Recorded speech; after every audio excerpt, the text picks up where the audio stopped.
Whether we're headed towards heaven or the apocalypse, the job is the same, which is to be an ambassador of consciousness or light or love or whatever you think you're here for.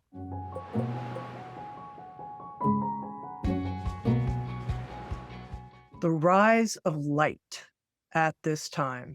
How do you, Lee Harris, the person, experience that?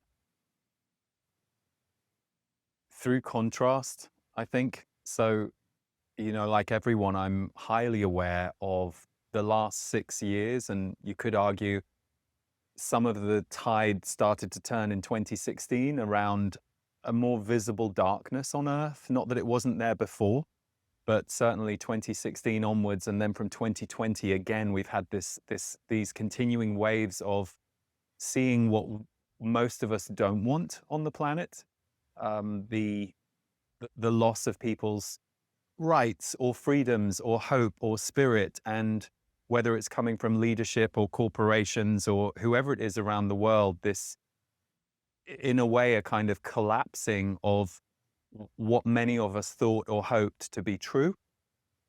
And yet within that, because of that breaking and because of whatever it was that we were all in relationship to before that was breaking or more visibly, let's say, toxic to us, or the corruption that's now being revealed, before we'd gone through that, it's not that we weren't looking for our light. I mean, I, like many of you, and I know you, Tammy, too, have been connected to spirituality my whole life. Since I was 16, it was when I really went back towards spirituality and self-growth and healing. And so, I'm a 34-year student now. And many people here, I'm sure, have been, holding that light for 50, 60 years. But I feel like it's more needed than ever, but it's also more, I see people being pushed into it in a way. And it doesn't mean that we all share the same beliefs about spirituality or about how to be a good human. But I see more people being activated inside themselves.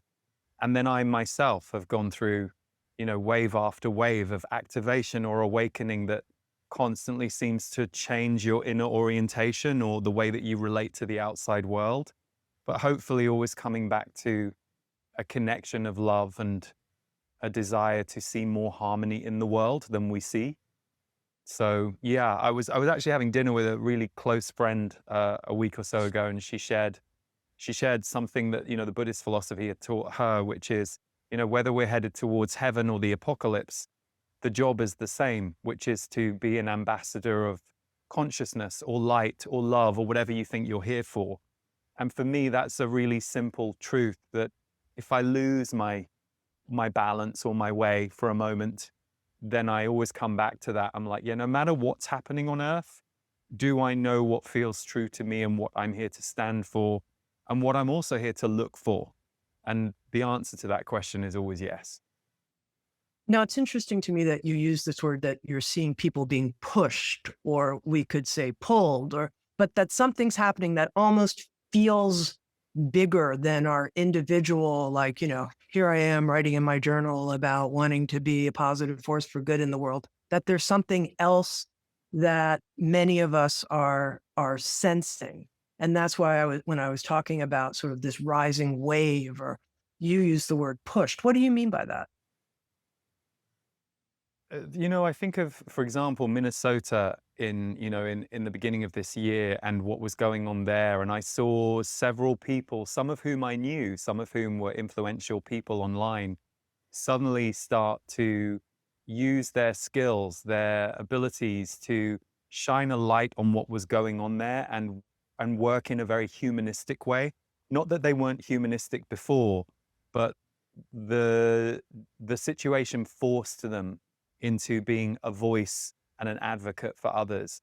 And I always think that when the chips are down, or if I've lived through several wildfires now and a few other emergency situations in my life, and you always see how it brings the best out of people. And so I think the push is coming from outside forces. I think as certain situations in the world, whether it's political or economic or human rights, forces people to have to stand up and go, hang on a second, what's going on? And no, whether it's a no or whether it's, you're not necessarily going to fight what is, but you're going to be someone who's going to develop a community over here on the left to help serve those who are being impacted negatively by it. I'm seeing that kind of push happen on a very human level. And then there is the spiritual side. There is the activation or the inner awakening that my guides, the Z's, will talk about as part of the rise of consciousness. They'll say that consciousness is rising on Earth.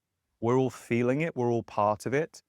They often say it's very galactic, which I know not everyone relates to. Not everyone relates to the idea of galactic or other planets, or the fact that, we aren't the only species in the universe. But they will speak about, this is a time on Earth that was always prophesized, was always forecast, where we would become more aware of our galactic nature, not just our earthbound nature, and how we're connected to all of it.